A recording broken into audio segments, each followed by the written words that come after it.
మీ ఆస్తిని కాపాడడం కోసం తన ఆస్తి పత్రాలు పట్టుకొచ్చాడు. ఆ విషయం మీరు మర్చిపోయారా? అంటే ఏంటే ఇప్పుడు ఈ ₹1,00,00,000తో ఇంకో 1 కోటి సంపాదించి తేవడానికి ఫోన్ స్విచ్ ఆఫ్ చేశాడంటావా? అంతేగా?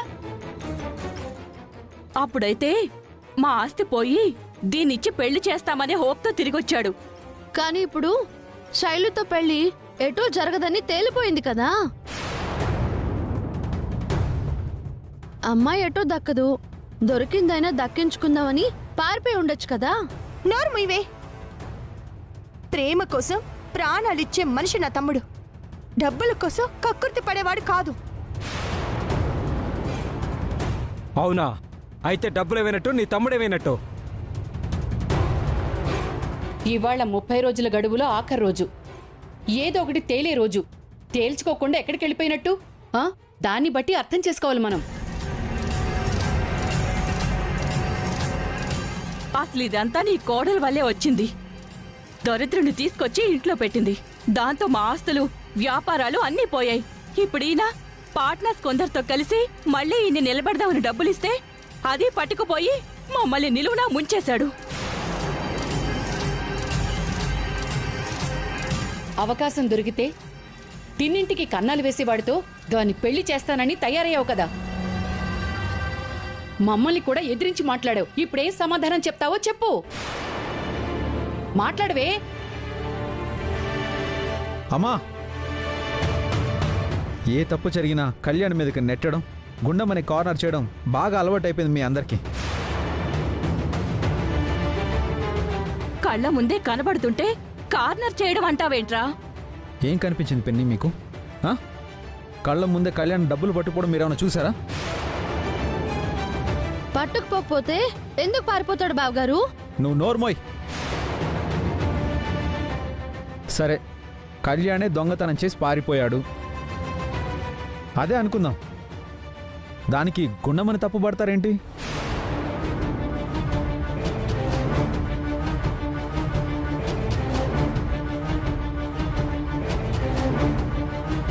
వాణ్ణి తీసుకొచ్చి ఇంట్లో పెట్టింది మీ ఆవిడే కదా? కాదు, నీ కూతురు.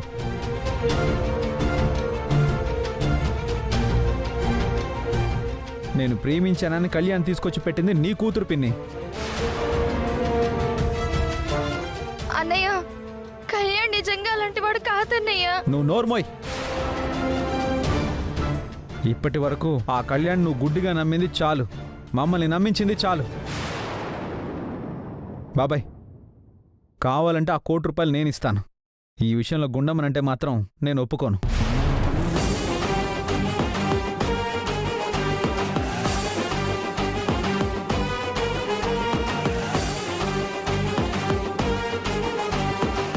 అన్నయ్య, పోలీస్ కంప్లైంట్ ఇస్తే బెటర్ ఏమో. బాబీ, ఎలా చేస్తాం? పోయింది అకౌంట్ మనీ కాదు కదా. అయితే ఆ డబ్బులిక పోయినట్టేనా? అంతే కదండి. ఇదంతా మన తలరాత. మీ కూతురు తీసుకొచ్చి పెట్టిన కొరివి. శైలు, ఇప్పటిదాకా మీ అమ్మా నాన్నలు చెప్పారు, ఇప్పుడు నేను చెప్తున్నాను. నువ్వు కళ్యాణ్ని మర్చిపో.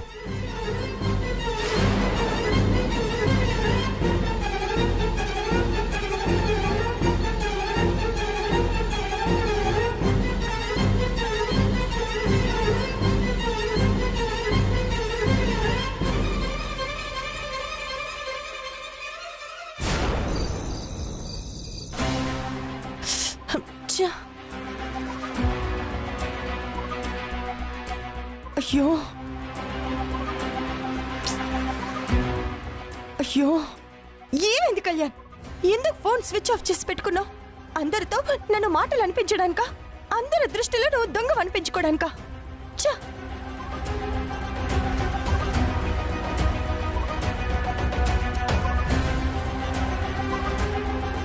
గుండమ్మా, ఏమైంది? ఎవరికి ఫోన్ చేస్తున్నావు? కళ్యాణ్కేనండి. ఇంకా ఎందుకు తనకి ఫోన్ చేయడం? నువ్వెన్నిసార్లు ఫోన్ చేసినా ఆ ఫోన్ ఇక పలకదు. అలా అనకండి. కళ్యాణ్ అలాంటి వాడు కాదండి. సరే, నువ్వు చెప్పినట్టే అతను అలాంటి వాడు కాదు అనుకుందాం. మరి ఎక్కడ తను కనిపించడేంటి? చూడు, నిన్ను చూస్తే ఒక్కొక్కసారి కోపం వస్తుంది, ఒక్కొక్కసారి మరీ జాలేస్తుంది. అందరికీ సాయపడాలి అనుకుంటాం. ఎవరికి ఏ కష్టం వచ్చినా అది నీకు వచ్చినట్టు భావించి హెల్ప్ చేస్తావు. నిజం చెప్పాలంటే నువ్వు అందరూ మంచివాళ్ళు అనుకునే పిచ్చిదానివి. ఎవరి దాకో ఎందుకు, కళ్యాణ్ విషయమే తీసుకో. మన శైలు వాడిని ప్రేమించిందని చెప్పగానే వాడికి అండగా నిలబడ్డావు. ఇంట్లో అందరం వ్యతిరేకిస్తున్నా వాడి కోసం మాకు నచ్చజెప్పే ప్రయత్నం చేసి మా అమ్మ వాళ్ళతో మాటలు పడ్డావు. అక్క అని పిలవగానే నిజంగా వాడు నీ తోడబుట్టిన తమ్ముళ్ళ ఫీల్ అయ్యావు. కానీ అతను ఇప్పుడు ఏం చేశాడు? మీరు ఎన్ని చెప్పినా ఎందుకో కళ్యాణ్ ఇలాంటి పని చేశాడంటే నమ్మబుద్ధి కావడం లేదండి. దీన్నే పిచ్చి అంటారా? పిచ్చిదానా? అతను చేసుండకపోవచ్చు, కానీ డబ్బే మనిషితో ఇలాంటి పనులన్నీ చేయిస్తుంది. ఈ నిజాన్ని నువ్వెందుకు తెలుసుకోలేకపోతున్నావు? లేదండి, ఇప్పటి వరకు నేను ఎవ్వరిని గుడ్డిగా నమ్మలేదు. నేను అంచనా వేస్తే అది ఇప్పటి వరకు తప్పు కాలేదండి. మీ విషయమే తీసుకోండి. నేనంటే మీకు ఇష్టం లేదు అన్నారు, నా మీద ప్రేమ లేదన్నారు, ఎప్పటికీ నన్ను ప్రేమించలేను అన్నారు. కానీ నేను నమ్మాను, మీ మనసులో నేనున్నానని, మీరు నన్ను ప్రేమిస్తున్నారు అని. ఆ మాట మీతో కూడా నేను చాలాసార్లు చెప్పాను. అది నిజమని ఇప్పుడు మీకే తెలుస్తుంది. గుణమా, నీకెన్నిసార్లు చెప్పాను, నేనే నిన్ను ప్రేమించడం లేదు. లేదు అని చెప్పినంత మాత్రాన నిజం అబద్ధం కాదండి. డబ్బులు పోయిన విషయంలో కళ్యాణ్ కొట్టేశాడని కొందరు అంటుంటే మీ అమ్మ వాళ్ళు మాత్రం దానికి కారణం నేనేనని నన్ను నిందించారు. అప్పుడు మీరెందుకు రియాక్ట్ అయ్యారో నాకు తెలీదు. కళ్యాణ్ మంచివాడని అమాయకంగా నేను నమ్మాను, అంతే తప్ప నాకు ఎలాంటి పాపం తెలీదనే కదండి మీరు నాకు సపోర్ట్ చేసింది. కావాలంటే పోయిన ₹1,00,00,000 నేనిస్తాను, ఇంకెప్పుడు గుండమని ఏమీ అనొద్దని మీరన్నారు. ఆ టైంలో కళ్యాణ్ మీద నింద పడిందని ఒక పక్క కన్నీరొస్తుంటే మీ మనసులో నాకు ఇంత స్థానం ఉందా, నా మీద మీకు ఇంత ప్రేమ ఉందా అని ఒక పక్క ఆనందం వేసిందండి.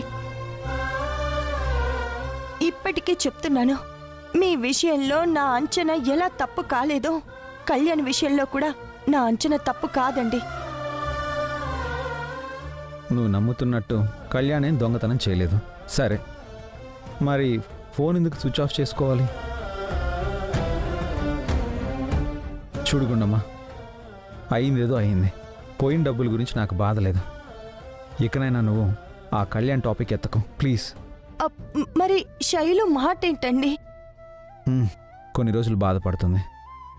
మనందరం ఉన్నాంగా, నచ్చ చెప్తే తనే అర్థం చేసుకుంటుంది. నేను చెప్పేది ఒకటే గుండమ్మా, నువ్వు కళ్యాణ్ టాపిక్ తీసుకొచ్చి శైలుని బాధ పెట్టి అనవసరంగా మా అమ్మ వాళ్ళ దగ్గర చెడ్డవ్వకు.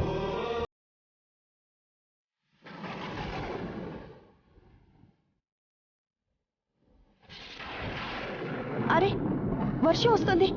ఎక్కడికి? పైన ఆరేసిన బట్టలున్నాయండి. తడిచిపోతావు. అంత ప్రేమ ఉంటే గొడుగు పట్టుకొని రండి.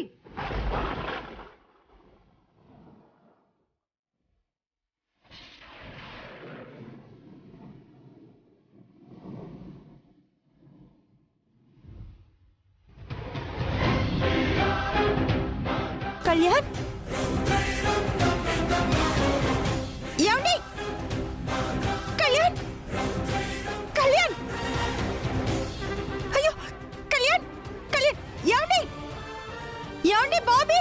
కళ్యాణ్, కళ్యాణ్, కళ్యాణ్, కళ్యాణ్, వదినా? కళ్యాణ్, కళ్యాణ్, కళ్యాణ్, బాబీ, కళ్యాణ్? బాబీ, కళ్యాణ్, బాబీ, కళ్యాణ్, ఏమైంటుంది బాబీ? కళ్యాణ్, కళ్యాణ్ ఏమైంది? కళ్యాణ్, కళ్యాణ్,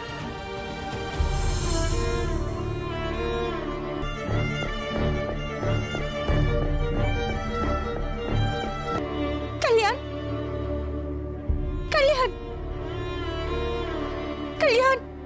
కళ్యాణ్ కళ్యాణ్ లే కళ్యాణ్ కళ్యాణ్ కళ్ళు తెరు.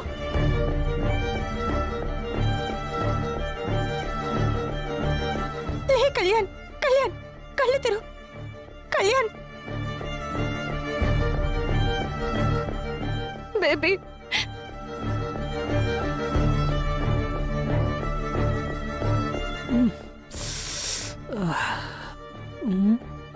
కళ్యాణ్ అక్క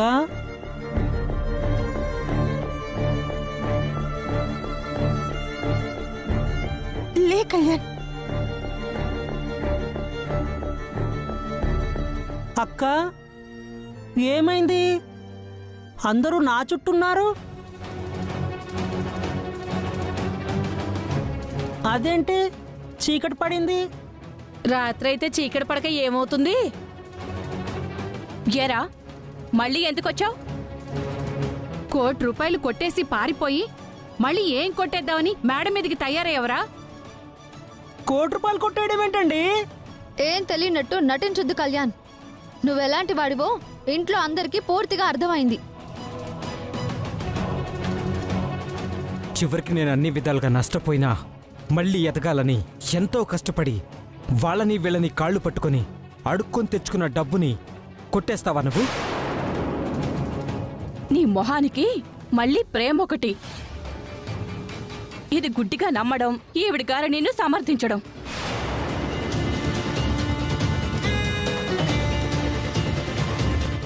అసలు మీరు ఏం మాట్లాడుతున్నారో నాకు అర్థం కావడం లేదు. ఐటీ వాళ్ళు ఇంటి మీదకి రైడ్కి వచ్చినప్పటి తర్వాత నుంచి నువ్వు కనిపించడం లేదు. మా బాబాయ్ తెచ్చిపెట్టిన ₹1,00,00,000 కూడా కనబడడం లేదు. ₹1,00,00,000 ఇంట్లో ఎందుకు కనిపిస్తాయి? అవి నేను తీస్తే.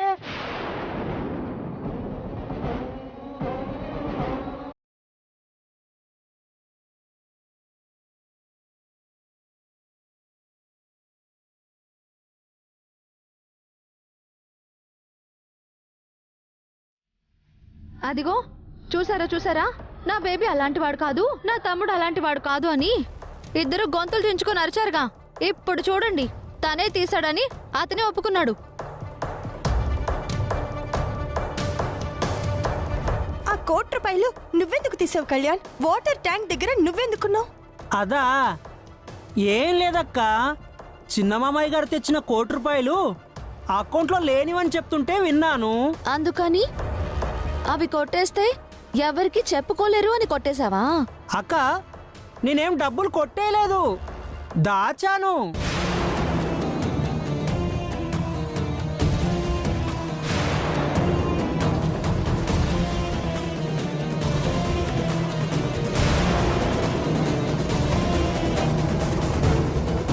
దాచడం ఏంటి? చెప్తున్నా కదా, అవి అకౌంట్లో లేని డబ్బులు అని. చిన్న మామయ్య గారు చెప్తూ ఉండగా ఐటీ వాళ్ళు వచ్చారు. అక్కడి నుంచి మీరు కదలలేరని తెలుసు. వాళ్ళకి ఇంట్లో ఉన్న ₹1,00,00,000 క్యాష్ దొరికితే అకౌంట్లో ఏది అని అడుగుతారు. అప్పుడు ఎవరు సమాధానం చెప్తారు?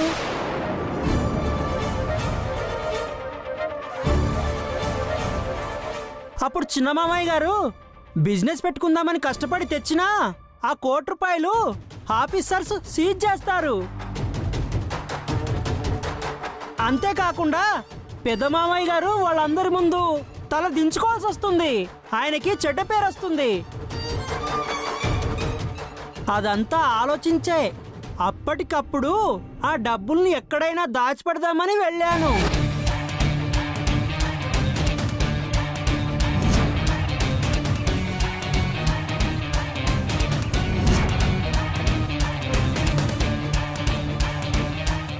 అలా మేడపైకి డబ్బులు పట్టుకొని వెళ్ళాను. ఎక్కడ పెట్టాలో అర్థం కాలేదు. చుట్టూ చూస్తే వాటర్ ట్యాంక్ కనిపించింది.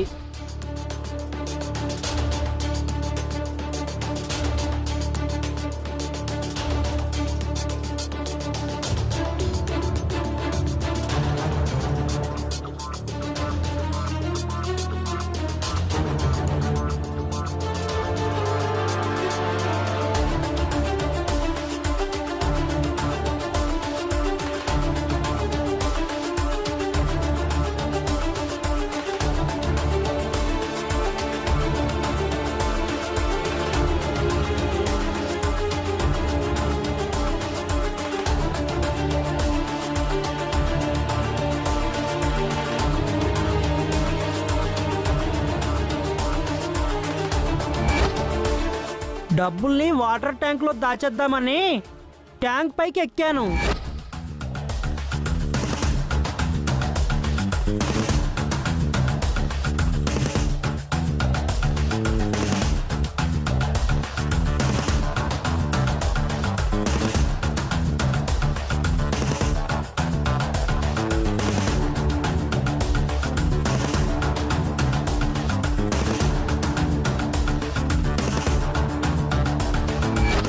ఆ బాక్స్ని ట్యాంక్లో విడిచిపెట్టి దిగుతుంటే పొరపాటున స్లిప్ అయి కింద పడిపోయాను.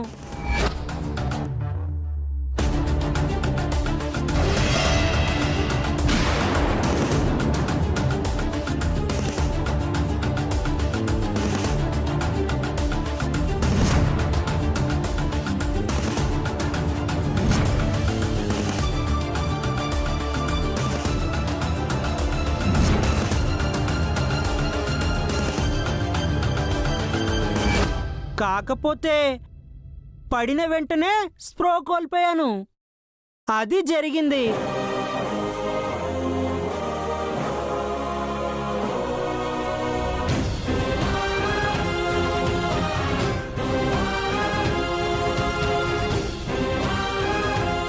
అయితే ఆ డబ్బులు పైన వాటర్ ట్యాంక్లోనే ఉన్నాయి.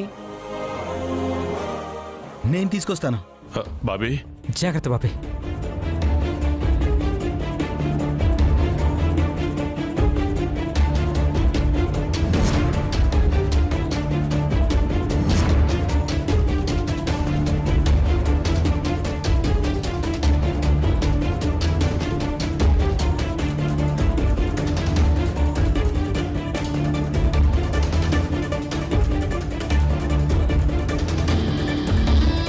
నానా, ఇదిగోండి బాబాయ్ సూట్ కేస్.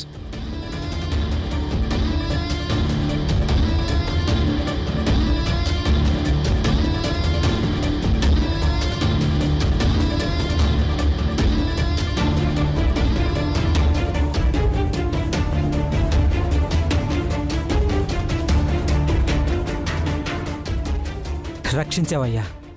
పోతాయనుకున్న నా ప్రాణాలు తిరిగి తీసుకొచ్చావు.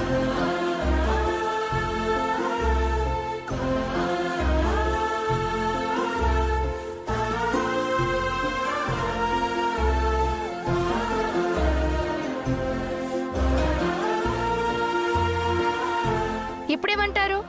కళ్యాణ్ దుర్మార్గుడా, మోసగాడా, తిన్నింటి వాసాలు లెక్క పెట్టేవాడా?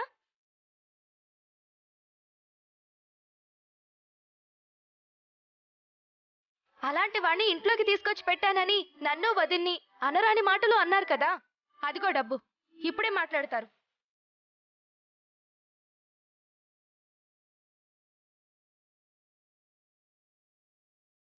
ఏమైంది శైలు?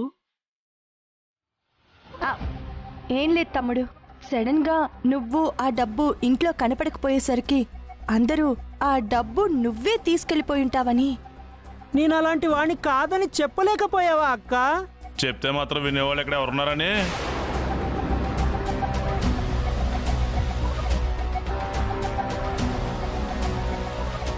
పోన్లేండి, నేను కూడా మీ ఫ్యామిలీ మెంబర్ని అయి ఉంటే డబ్బు మనిషి కనబడకపోయినా ఏం జరిగింది అని అనుకుంటారు కానీ దొంగిలించుంటాడు అని అనుకోరు. కానీ నేను ఎంతైనా పరాయివాణ్ణే కదా.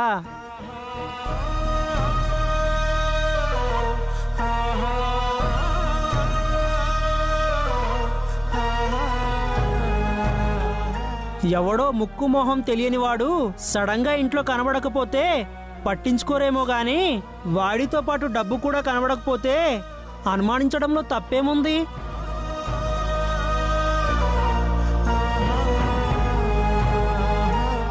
నేనైతే దొంగని కాదండి.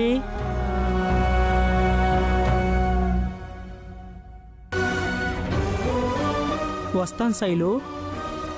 ఎక్కడికి? నాకే తెలీదు బేబీ. తమ్ముడు, అవునక్క, మా ఇద్దరిని ఒక్కటి చేయాలని ఎంతో ఆశపడ్డావు. మా కోసం అవమానాలు పడ్డావు. కానీ ఆశ ఉంటే సరిపోదక్క, రాత కూడా ఉండాలి కదా. ఆ భగవంతుడు మా ఇద్దరి మనసులు కలవాలని రాస్తే ఆ తర్వాత ఇద్దరిని ఒకటి చెయ్యాలా వద్దా అని అర్థం కాక మా కథని రాయడం అంతటితో ఆపేశాడనుకుంటా.